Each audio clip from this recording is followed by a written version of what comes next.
Everyone is probably sick of the never-ending collaborations with Barbie. Only the lazy haven't already collaborated with the movie. Zara, Crocs, NYX, Forever 21, Eldo and even Balmain. This list goes on and on, but have you ever wondered why luxury brands collaborate so often? Sometimes these collaborations seem just so random that you keep wondering how luxury brands choose whom they want to collaborate with. Gucci had a collab with Xbox, Tiffany&Co with Nike, and Prada now is collaborating with NASA, building an actual spacesuit. But what if I tell you that every bizarre collaboration has a strategic reason and was carefully selected by the brand? So in today's video you are going to learn the benefits and the threats of collaborations for luxury brands, and the most unexpected collabs analyzed from the strategic point of view. And if you are new to the channel, my name is Lisa. This is Stolbova Brand, Luxury Strategy Explained. I share weekly insights on luxury branding. So hit the subscribe button and let's begin. Co-branding, collaborations, co-creation, co-marketing, co-design and co-promotion. There are a lot of terms describing cooperative efforts of the brands to create something new and unexpected. We are not going to dive into the theoretical depths of it. Instead, we are going to focus on the reason for such cooperation. Generally speaking, these terms describe different levels of engagement and different amounts of time and effort invested in the initiative. The most common is co-branding. It is the actual term for what everybody calls collab. Co-branding is a marketing regimen to utilize multiple brand names on a single product or service. Co-branding can also be seen as a type of strategic alliance between two parties. Basically, the constituent brands can assist each other to achieve their objectives. So why is it important for luxury brands to collaborate? Well, collaboration has a lot of benefits for the brand. For example, the obvious one is attention. Brands keep generating newsworthy events and drawing attention of the press, utilizing free resources to promote their products. For example, Versace's collaborations with Dua Lipa generated a lot of buzz around the brand's fashion show. Then, it is a perfect chance to exchange the audience between brands that cater to slightly different consumer segments. For instance, this year Miu Miu collaborated with New Balance. The core audience of Miu Miu are young women with the interest in fashion-forward clothes and self-expression through innovative designs. They are mostly urban trendy consumers with individualistic characters. New Balance, on the other hand, usually targets the athletes of all ages who prefer comfort over the style and are particularly fond of retro aesthetics. Blending Miu Miu's raw-edged aesthetic with retro-inspired designs of New Balance, the trainers embody the concept of reinvention, transitioning from deconstruction to reconstruction, while leaving traces of its evolution behind. The result is a pair of sneakers that combines Italian chic with all-American athleticism. Pushing this logic even further, collaboration can be an excellent way for a brand to subtly or quite boldly reposition itself on the market or in the mind of consumers. By exchanging audiences and the elements of a brand's image, they shift the overall perception of their values and purpose. One of the most recent examples of such collaboration is Tiffany&Co with Nike. This collaboration is listed in several articles claiming that it is the weirdest collaboration that planet has seen. Luxury jewelry brands collaborating with the functional sports footwear manufacturer is indeed unprecedented. But taking a closer look, you will see that it is not a random drop for huge free publicity. After Tiffany&Co was acquired by LVMH in 2020, the brand took upon a repositioning journey, aiming to attract a younger audience and refresh the brand's identity. They started with too much of a straightforward campaign, Not Your Mother's Tiffany, which wasn't welcomed so warmly. But realizing the initial mistake, at Tiffany they started a new consistent strategy with a focus on collaborations. Thus, after collaborating with Beyoncé and Supreme, the brand ended up with this co-creation of luxury sneakers with Nike, which seamlessly continues Tiffany's mission to win all hearts of the younger generation. What's even more interesting, Tiffany didn't invent this bold move. If a playbook of how luxury brands win younger audiences existed, this strategy would be on the cover.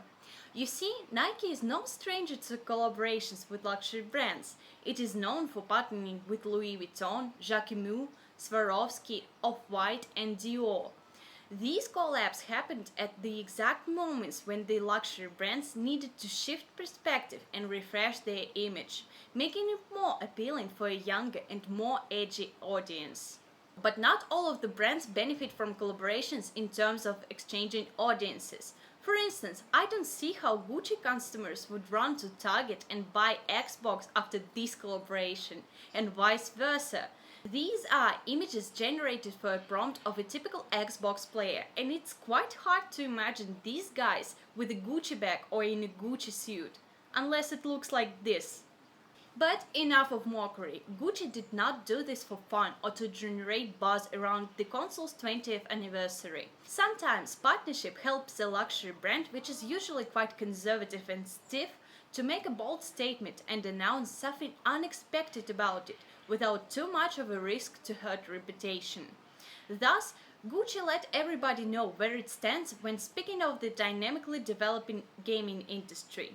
This partnership highlighted how important innovation and creativity are for Gucci, the core values coming from the Italian origin of a brand.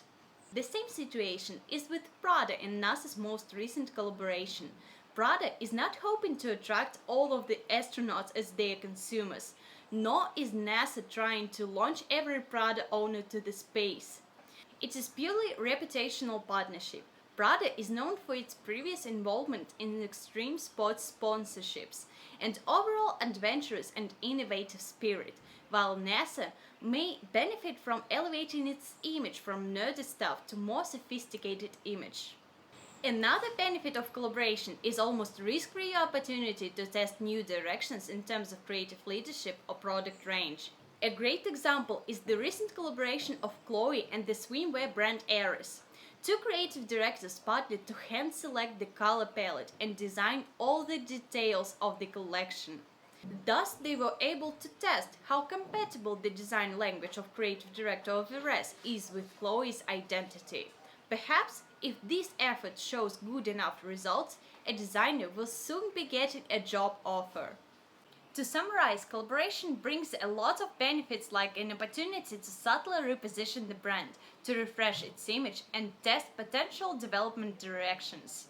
In addition, successful collaborations bring lots of attention and boost recognition of the brand. They increase sales and profits, broaden the audience of the brand, decrease operational expenses, fortify emotional connections with the consumer, and enforce the brand's image.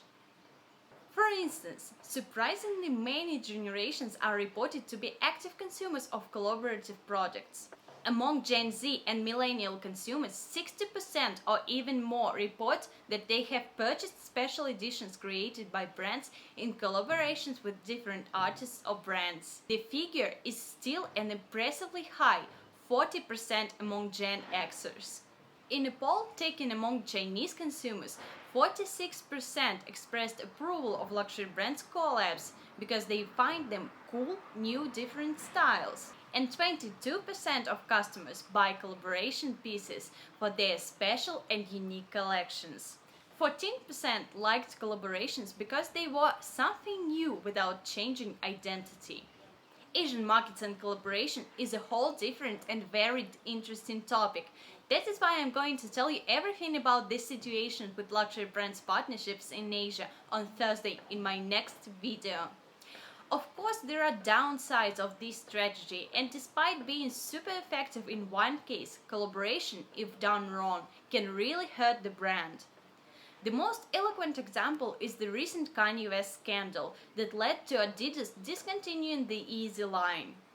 The Yeezy line generated more than 40% of Adidas' profits. Due to the fallout from this collaboration, Adidas said it could lose about $11.3 billion in revenue, and operating profit could fall by around $535 million.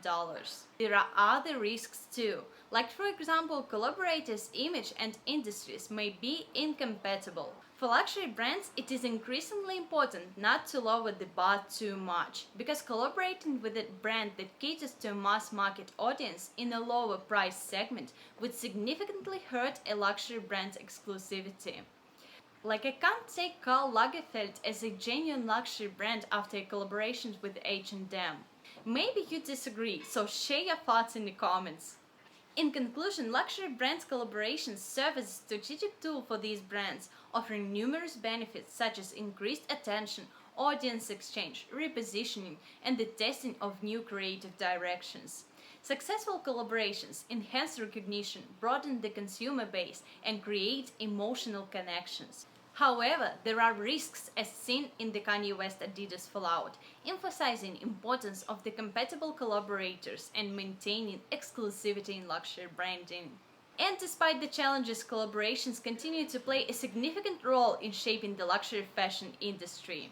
Thank you for watching this video. Share with me in the comments what is your favorite brand collaboration. The second part of this video comes out next Thursday with more exciting insights on luxury brands and Asian markets. So ring the bell button and you won't miss it. And if you learned something new today, don't forget to like this video, subscribe to the channel and learn more about luxury.